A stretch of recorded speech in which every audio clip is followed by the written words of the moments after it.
Konnichiwa मिनासान। नमस्कार दोस्तों, कैसे हैं सब। सरल जापानी यूट्यूब चैनल पर आप सभी का एक बार फिर बहुत बहुत स्वागत है। हिंदी में जापानी पाठमाला का आज 54वां पाठ है और आज हम फिर एक बार 5 कांजी प्रतीक सीखने जा रहे हैं, 76 से 80 तक। और आप जैसे कि देख सकते हैं यहाँ पे, ये जो 5 चिन्ह आज के लिए हमने चुने हैं, इन सब में काफ़ी समानताएं हैं। तो आज के पाठ में हम इनके बारे में विस्तृत में जानेंगे। अगर आपने अभी तक हमारे इस चैनल को सब्सक्राइब नहीं कर रखा है तो ज़रूर करें, ताकि जब भी हम कोई वीडियो अपलोड करें आपको तुरंत उसकी नोटिफिकेशन जाए। हमारा पता है youtube.com/सरल जापानी। अब सभी पाठ एक जगह पर उपलब्ध है। सरल जापानी यूट्यूब चैनल के प्लेलिस्ट सेक्शन पर आप जाएं और इस प्लेलिस्ट पर क्लिक करें, सीखें जापानी हिंदी में जापानी पाठमाला। और इस प्लेलिस्ट के नीचे आप सभी 54 पाठ इकट्ठे देख सकते हैं। तो आइए शुरू करते हैं जापानी पाठ 54, कांजी प्रतीक 76 से 80। ये है आज की पहली कांजी। ये जो आप चिन्ह देख रहे हैं, ये दर्शाता है कीट या कीड़ा। कुन्योमी में इसकी रीडिंग है मुशी और ओन्योमी में चू और की। दोस्तों, इससे पहले कि हम इन इस चिन्ह से बनने वाले कुछ शब्दों पर गौर करें, अभी हाल ही में हमारे एक मित्र ने हमसे पूछा था कि कुन्योमी को हम हिरागाना में लिखते हैं लेकिन ओन्योमी को हम काताकाना में लिखते हैं, ऐसा क्यों है।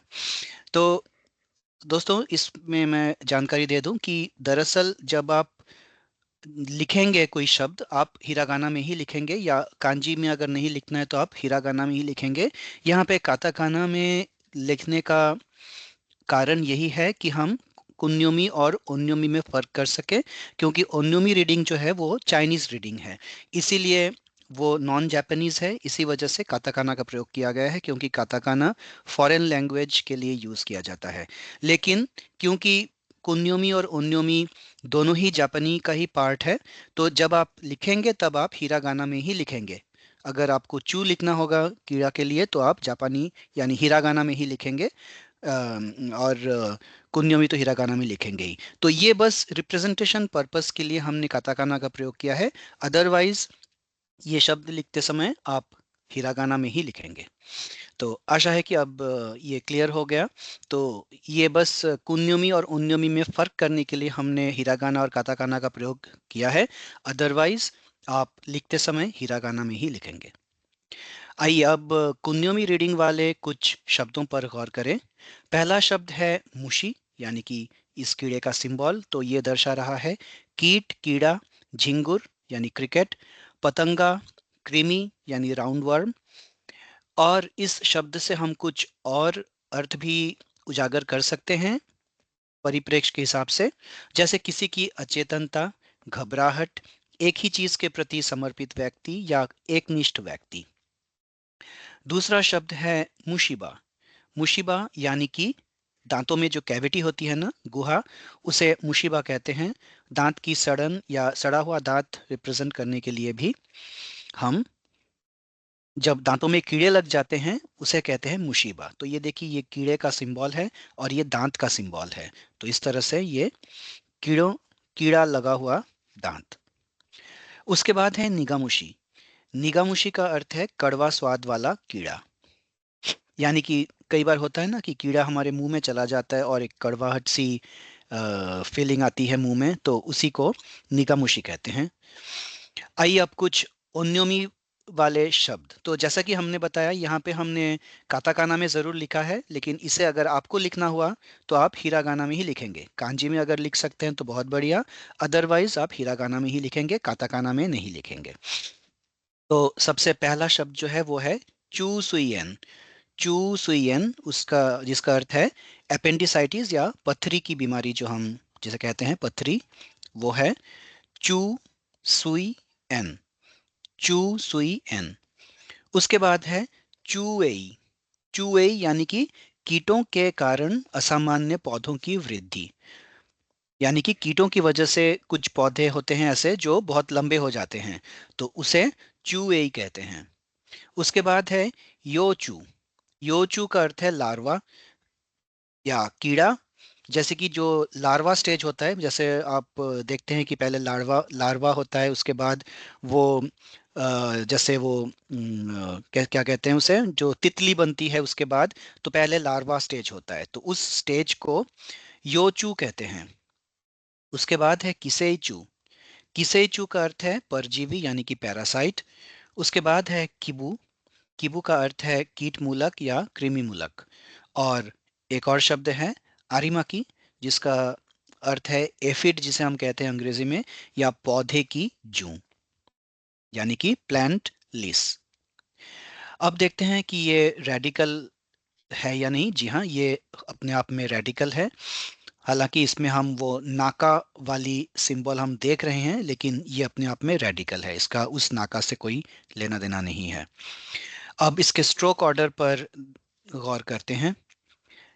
ये है पहला स्ट्रोक वर्टिकल, ये है दूसरा स्ट्रोक हॉरिजॉन्टल और वर्टिकल एक साथ, ये है तीसरा स्ट्रोक हॉरिजॉन्टल, ये है चौथा स्ट्रोक, ये है पांचवा स्ट्रोक, और ये है छठा स्ट्रोक। इस तरह से 6 स्ट्रोक्स में ये सिंबल आप बना सकते हैं, और इसी स्ट्रोक ऑर्डर को आपको फॉलो करना होगा।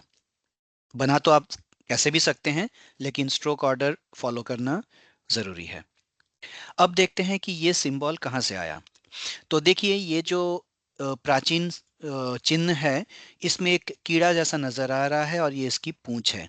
तो ये कीड़ा या सांप जैसा नजर आ रहा है। तो ये अक्षर मूलतः एक प्रकार के विषैले सांप को दर्शाता था प्राचीन काल में, जबकि इसका व्युत्पन्न या डिराइवेटिव कीटों या कीट जैसी चीजों को दर्शाता था। ये है इसका डिराइवेटिव। और बाद में इस सिंबल को फाइनलाइज किया गया, उसको सिंप्लीफाई किया गया है, जैसे कि यहाँ पे लिखा हुआ है, सरलीकरण के लिए मानकीकृत या स्टैंडर्डाइज किया गया है। तो इसको सिंप्लीफाई करके इस सिंबल के रूप में इसको स्टैंडर्डाइज कर दिया गया। और अब आधुनिक काल में यही सिंबल कोई भी किसी भी कीड़े या इंसेक्ट को रिप्रेजेंट करता है। तो इस सिंबल की जानकारी बस यहीं तक। अब हम आगे बढ़ेंगे आज के दूसरे सिंबल पर। यह है आज का दूसरा कांजी प्रतीक, जो दर्शाता है शीघ्र या तेज, यानी कि अर्ली एंड फास्ट, यानी कि स्पीड, स्पीड जिसकी काफी अधिक हो। तो यह है वो प्रतीक। कुन्योमी में इसे हाया या सा से रिप्रेजेंट किया जाएगा, और इस डैश का अर्थ है कि इसके आगे कोई और शब्द होगा, कोई और कुछ और लेटर्स होंगे। इसी तरह से सा के बाद भी कुछ और अतिरिक्त कैरेक्टर्स होंगे। ओन्योमी में सो और सात्स। कुछ शब्द देखते हैं। हाया यानी पहले से ही, अब, इस समय तक, शीघ्र, जल्दी या तीव्र। उसके बाद है हायाई। हायाई यानी कि तेज, शीघ्र, तीव्र, तत्पर, सामान्य से पहले, समय से पहले, बहुत जल्द, आसान, सरल, जैसे ही, पल, तुरंत। तो ये परिप्रेक्ष्य या कॉन्टेक्स्ट के हिसाब से इसका मीनिंग निकलेगा। हाई का मीनिंग उस हिसाब से निकलेगा कि आप किस परिप्रेक्ष्य में, किस कॉन्टेक्स्ट में इस शब्द का प्रयोग आप कर रहे हैं, तो ये अलग अलग अर्थ निकल सकते हैं। उसके बाद है हायाई कोतो। हायाई कोतो यानी कि जल्दी से। उसके बाद है नारू हाया, जितनी जल्दी हो सके, एज सुन एज पॉसिबल, जैसे एसएप हम कहते हैं, उसी को जापानी में कहते हैं नारू हाया। उसके बाद है हाया मारू या हाया मेरू, आगे लाया जाने, आगे लाया जाना, जैसे कि हम कहते हैं ना, टू ब्रिंग फॉरवर्ड, यानी कि इसको प्रीपोन कर देना, किसी किसी काम को प्रीपोन करना, जैसे 2 घंटे तक ऊपर ले जाया जाना या आगे बढ़ाया जाना। तो इसे कहते हैं हाया मारू या हाया मेरू। ओन्योमी में जो रीडिंग्स हैं उसके हिसाब से जो कुछ शब्द बनते हैं वो है सो क्यू। सो क्यू यानी कि तत्काल या शीघ्र। उसके बाद है सो की, यानी प्राथमिक अवस्था, इनिशियल स्टेज जिसे हम कहते हैं। उसके बाद है शोसो। शोसो यानी कि प्री मैच्योरिटी या कुसमयता। और सासोकु। सासोकु यानी कि तुरंत या बिना विलंब के, क्विक। तो ये जो क्विक और फास्ट और और अर्ली, ये सब जो अर्थ हैं वो इस कैरेक्टर से मिल रहा है। इसमें आप देख सकते हैं कि जो रेडिकल है वो ये सूरज वाला रेडिकल या दिन वाला रेडिकल है। तो ये one of the most common और सिंपल कांजी रेड सिंबल्स हैं जिसका प्रयोग यहाँ भी हुआ है। तो इस चिन्ह के लिए ये रेडिकल है, और अगले स्लाइड में हम देखेंगे कि कैसे इस चिन्ह के साथ इस चिन्ह को मिलाकर शीघ्र या तेज की मीनिंग निकल रही है। लेकिन उससे पहले हम स्ट्रोक ऑर्डर देख लेते हैं। ये पहला स्ट्रोक, ये दूसरा स्ट्रोक, ये तीसरा स्ट्रोक, चौथा स्ट्रोक, पांचवा स्ट्रोक और ये छठा स्ट्रोक। तो आप प्रैक्टिस से आपको ये स्ट्रोक ऑर्डर्स याद होंगे, अदरवाइज अगर आप प्रैक्टिस नहीं करेंगे तो आप कैसे भी बना देंगे तो वो गलत हो जाएगा, इसका शेप सही नहीं आएगा। स्ट्रोक ऑर्डर सही होना ज़रूरी है ताकि जो शेप निकल के आए वो सही शेप हो। अदरवाइज कभी भी अगर आप गलत स्ट्रोक ऑर्डर यूज़ करेंगे तो शेप कभी भी वो शेप नहीं बनेगा जो होनी चाहिए। अब देखिए इस चिन्ह में क्या दिख रहा है जी। ये जो प्राचीन चिन्ह है ये पहाड़ है, ये दो पहाड़ी है और पहाड़ी के पीछे से सूरज निकल रहा है ना, ये सनराइज जैसा उगता हुआ सूरज। तो उगता हुआ सूरज जो है वो सुबह की शुरुआत को दर्शाता है। इसके अलावा सुबह का सूरज आसमान में तेजी से ऊपर चढ़ जाता है। अगर आपने ध्यान दिया होगा कभी, जो राइजिंग सन और जो सेटिंग सन होता है वो बहुत जल्दी जल्दी ऊपर जाता है और जल्दी जल्दी नीचे आता है। तो इस तरह से ये जो चिन्ह है ये सुबह और जल्दी या तेज दोनों का अर्थ दे रहा है, और इसी वजह से इस चिन्ह को तेज या शीघ्र के अर्थ के लिए इस्तेमाल किया गया। तो ये सूरज है बेसिकली, जैसे कि है ही ये रेडिकल, और ये दिखा रहा है कि ये हॉराइजन या पहाड़ी से बहुत पास में है, जिस वजह से ये बहुत जल्दी जल्दी ऊपर जा रहा है या जल्दी जल्दी नीचे आ रहा है।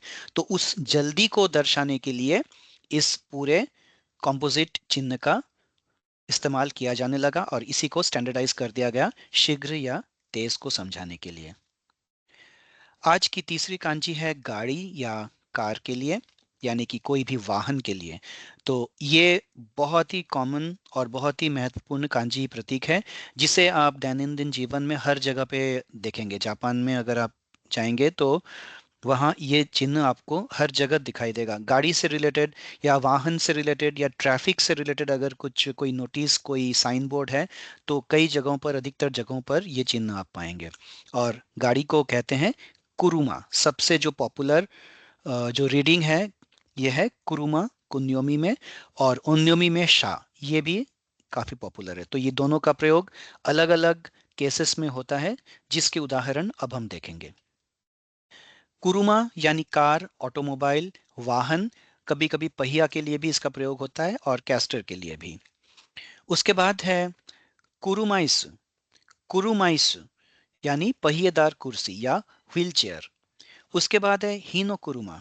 ही यानी कि आग, जैसे कि आप देख सकते हैं नो पार्टिकल है, यानी आग का, आग की गाड़ी इसकी। तो इसका अर्थ ऐसा हो रहा है ना, हीनो कुरुमा यानी कि आग का वाहन। तो ये एक्चुअली अग्नि रथ दर्शा रहा है। एक्चुअली ये एक माइथोलॉजिकल या पौराणिक पक्ष है इसका। अग्नि रथ जो पापियों की आत्माओं को नरक में ले जाता है। तो ये, जैसे कि इससे साफ हो रहा है कि ये एक पौराणिक या फिर ऐसी मान्यता है। तो ये इसका फिजिकल कोई सिग्निफिकेंस नहीं है, लेकिन जापानी माइथोलॉजी में अग्निरथ के लिए हीनो कुरुमा का प्रयोग किया जाता है। और निराशाजनक वित्तीय स्थिति, भयानक संकट, यानी कि नेगेटिव सेंस में भी। तो यहाँ भी नेगेटिव सेंस ही है, ये पापियों की आत्माओं को नरक में ले जाना। निराशाजनक वित्तीय स्थिति और भयानक संकट अगर दर्शाना है तो उसके लिए भी हीनो कुरुमा का प्रयोग होता है। ओन्योमी में शा यानी कार या वाहन। उसके बाद है शाकेन। शाकेन यानी वाहन निरीक्षण, इंस्पेक्शन, व्हीकल इंस्पेक्शन जैसे हम करवाते हैं तो उसे शाकेन कहते हैं। केजी दोशा। केजी दोशा का अर्थ है हल्का मोटर वाहन, यानी कि light motor vehicle up to 660 CC and 64 bhp। उसके बाद है दाइशा। दाइशा का अर्थ है platform truck, hand truck, trolley, Dolly, गाड़ी, ट्रक, बोगी। यानी कि जो छोटे जो ट्रॉली या डॉली टाइप के होते हैं जिसके ऊपर हम सामान रख के ले जाते हैं, उसे दाइशा कहते हैं। और जो आखिरी शब्द है, ये संभवतः सबसे जरूरी शब्द है जो बार बार आपको मिलेंगे, देनशा। देनशा यानी रेलगाड़ी। आपने अगर जापान में है तो आपने अनाउंसमेंट सुने होंगे, काकुयाकी देनशा, ओफुना नाइरिमास, इस तरह से आप अनाउंसमेंट सुनेंगे कि देनशा देनशा, बार बार आपके कानों में देनशा शब्द आएगा तो वो रेलगाड़ी है। तो ये कुरुमा जिस तरह से पॉपुलर है, उसी तरह से देनशा भी बहुत पॉपुलर शब्द है। तो ये जानना बहुत जरूरी है, देनशा यानी कि रेलगाड़ी, देन यानी कि रेल, रेलवे ट्रैक, और शाह यानी कि गाड़ी, तो वहां से देनशा। ये अपने आप में एक रेडिकल है, ये मौलिक चिन्ह है जिस वो पौराणिक समय में इस ये कार्ट समझाता था। उस समय तो मोटर वाहन नहीं था, तो जिस तरह से रथ या कोई भी वाहन या कार्ट, उसके लिए इस चिन्ह का प्रयोग होता था। स्ट्रोक ऑर्डर पे ध्यान देते हैं। ये पहला स्ट्रोक, ये दूसरा स्ट्रोक, ये तीसरा स्ट्रोक, ये चौथा स्ट्रोक, ये पांचवा स्ट्रोक, ये छठा स्ट्रोक, और ये सातवां स्ट्रोक। एक बार फिर से हम देखेंगे।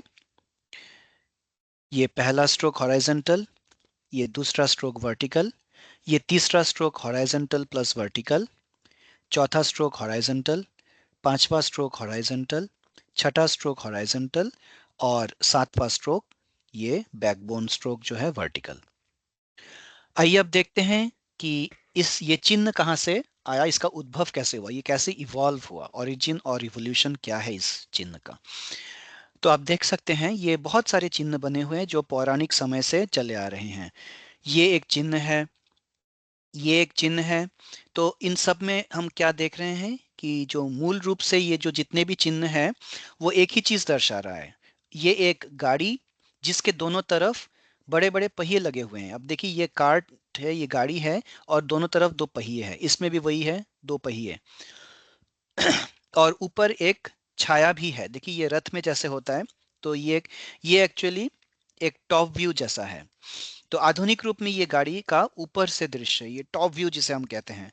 तो ये फाइनली इस तरह से ये चिन्ह आया। अगर आप ऊपर से आसमान से अगर नीचे गाड़ी की तरफ देखेंगे, तो ये जो है ये गाड़ी का जो बॉडी है वो है, और ये जो है ये दो पहिए हैं। यानी कि गाड़ी इस दिशा में जा रही है और आप ऊपर से देख रहे हैं। तो जो गोल पहिया है वो तो आपको स्ट्रेट लाइन ही दिखेगा ना, अगर आप टॉप व्यू से देख रहे हैं।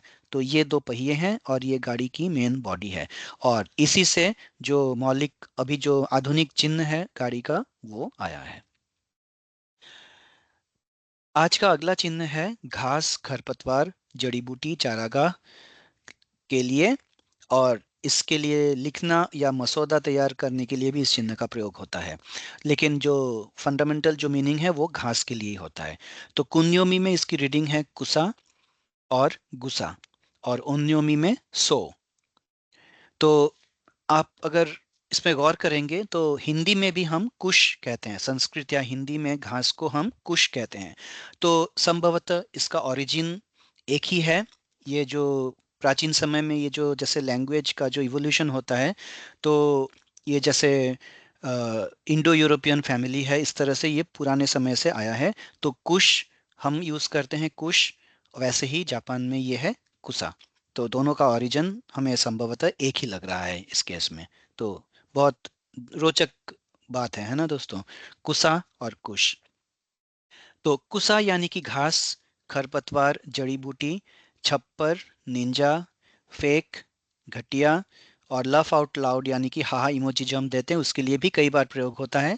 लेकिन वो डिपेंड करेगा कि किस कॉन्टेक्स्ट में हम उसका यूज कर रहे हैं। अदरवाइज इसका जो अर्थ है वो घास और खरपतवार से ही है। उसके बाद है कुसाकारी। कुसाकारी यानी घास काटने की मशीन। मिजु कुसा, मिजु आपको पता ही है पानी, और कुसा यानी कि घास यानी कि जलीय पौधा या हाइड्रोफाइट। पानी में जो वीड्स होते हैं उसे हम मिजु कुसा कहते हैं। उसके बाद है वाका कुसा। वाका कुसा का अर्थ है हरी घास, युवा ताजी घास, यानी कि जो बिल्कुल जो नई घास जो निकलती है, सॉफ्ट, उसे हम वाका कुसा कहते हैं। ओन्योमी के कुछ रीडिंग्स देखिए। सो यानी कि ड्राफ्ट, कच्ची प्रतिलिपि, चीनी अक्षरों की अत्यधिक कर्सिव लेखन शैली या ग्रास स्टाइल। तो ये बेसिकली जो हम कोई भी एक एक कुछ लिख रहे हैं पहली बार, जो ड्राफ्ट वर्जन होता है उसके लिए सो का प्रयोग होता है। वैसे ही है सो ऑन। सो ऑन यानी कि ड्राफ्ट, एक भाषण, बिल आदि के लिए जो ड्राफ्ट हम तैयार करते हैं उसे सो ऑन कहते हैं। जोसो। जोसो यानी वीडिंग करना, जैसे जो जो अनवांटेड जो घास या जो झाड़ियां बन जाती हैं, उन्हें जो हम निकालते हैं, साफ करते हैं, जो निराई करते हैं, उसे वीडिंग या जापानी में जोसो कहते हैं। और किसो का अर्थ होगा मसौदा तैयार करना, जैसे कि एक विधेयक या आरेख तैयार करना। तो देखिए कितने अलग अलग मीनिंग इस कांजी सिंबल से मिल रहे हैं। अन्य कांजी सिंबल्स के साथ इसको ऐड करके या अन्य हिरागाना सिंबल्स के साथ इसको जोड़कर। ये ग्रास रेडिकल यानी कि घास का जो रेडिकल है, ये देखिए ये घास है। इस रेडिकल का प्रयोग इस कॉम्पोजिट कैरेक्टर के लिए आया है। अब ये सूरज भी है यहाँ पे, हम देखेंगे अगले स्लाइड में कि घास के साथ ये सूरज मिलके कैसे ये हो रहा है। उससे पहले हम स्ट्रोक ऑर्डर देख लेते हैं। तो ये पहला स्ट्रोक हॉरिजॉन्टल, दूसरा स्ट्रोक वर्टिकल, तीसरा स्ट्रोक वर्टिकल, इससे घास बन गया। उसके बाद है ये चौथा स्ट्रोक वर्टिकल, पांचवा स्ट्रोक हॉरिजॉन्टल प्लस वर्टिकल, ये छठा स्ट्रोक, सातवां स्ट्रोक, आठवां स्ट्रोक और ये नवा स्ट्रोक वर्टिकल। इस तरह से 9 स्ट्रोकों में ये सिंबल बन जाएगी कुसा। अब देखिए इसमें ये सिंबल कहाँ से आया। ये प्राचीन चिन्ह है जो ग्रास रेडिकल और ये जो कैरेक्टर, ये जो हमने अभी, ये नंबर 79 है, 78 में हमने अर्ली और जो शीघ्र और तेज के लिए जो हमने सीखा था, ये वही है, ये वही कैरेक्टर है। अगर आपको याद होगा अभी इसके पहले वाले स्लाइड में ही हमने किया है। तो ये घास है और ये शीघ्र या तेज वाली कांजी है जो अभी हमने इससे पहले सीखी। तो इन दोनों के कॉम्बिनेशन से ये कॉम्पोजिट कांजी बनी है। और ये क्या दर्शा रहा है, weed that grows very fast, यानी कि जो जो झाड़ियां हैं जो बहुत तेजी से बढ़ रही हैं, उसे दिखाने के लिए इस चिन्ह का प्रयोग किया गया है। तो ये नॉर्मल पौधा है या घास है, और ये इसके साथ शीघ्र वाली कांजी ऐड करके वो घास जो बहुत जल्दी जल्दी बड़ा हो रहा है, यानी कि वीड्स, जो अनवांटेड घास होते हैं, उसको दर्शाने के लिए इस चिन्ह का प्रयोग किया है। तो इस तरह से इस कांजी का ये कांजी इवॉल्व हुआ और इसे फिर स्टैंडर्डाइज कर दिया गया कि अब इसी चिन्ह से ये दर्शाया जाएगा। आज के इस लेसन का जो अंतिम कांजी प्रतीक है वो ध्वनि और शोर यानी कि साउंड एंड नॉइज के लिए है। ये भी बहुत महत्वपूर्ण कांजी है जो आप बार बार देखेंगे। कुन्योमी में से कहते हैं ओतो और ने। ओन्योमी में ओन, इन या नोन का भी प्रयोग हो सकता है। तो नोन देखिए, नोन से पहले डैश है, इसका मतलब नोन से पहले कुछ होगा, उसके बाद वर्ड खत्म होगा नोन से। कुछ शब्द देखते हैं कुन्योमी रीडिंग्स वाले। ओतो यानी ध्वनि, शोर, रिपोर्ट, नोट या प्रसिद्धि। उसके बाद है ओतोआना। ओतोआना का अर्थ है टोन होल या ध्वनि छिद्र, जैसे कि बांसुरी में होता है। बांसुरी में जो छेद होते हैं जिस पे हम फूंक मार के उसको बजाते हैं, उसे टोन होल कहते हैं, और जापानी में इसे ओतोआना कहते हैं। उसके बाद है निबुई ओतो। निबुई ओतो का अर्थ है डल साउंड या धीमी ध्वनि, यानी कि जो एक वो अनक्लियर सी साउंड आती है उसे हम निबुई ओतो कहते हैं। काजा ओतो, हवा की आवाज। नेइरो, नेइरो का अर्थ है स्वर की गुणवत्ता या लय। ये जो ने का प्रयोग होता है वो स्वर की गुणवत्ता के लिए इसका प्रयोग होता है, तो नेइरो। और फाइनली कोन, उच्च स्वर या सोप्रानो। ओन्योमी के कुछ रीडिंग्स हैं। ओंगाकू, ये बहुत ही इंपॉर्टेंट है। ओंगाकू यानी कि म्यूजिक या संगीत। तो ओंगाकू, अब हम हॉबी में लिखते हैं ओंगाकू, तो म्यूजिक की इन जनरल जापानी में ओंगाकू कहते हैं। बाकुओन, किसी विस्फोट या विस्फोट की ध्वनि, किसी मशीन की गर्जना, यानी कि एक नॉइज, जैसे कि कोई धमाका हो रहा हो या बहुत तेज आवाज आ रही हो किसी मशीन से, उसे बाकुओन कहते हैं। और बोओन यानी कि साउंड प्रूफिंग या ध्वनि रोधन, साउंड प्रूफ जो हम करते हैं उसे बोओन कहते हैं। बोओन ये अपने आप में रेडिकल है, यानी कि एक मौलिक चिन्ह है।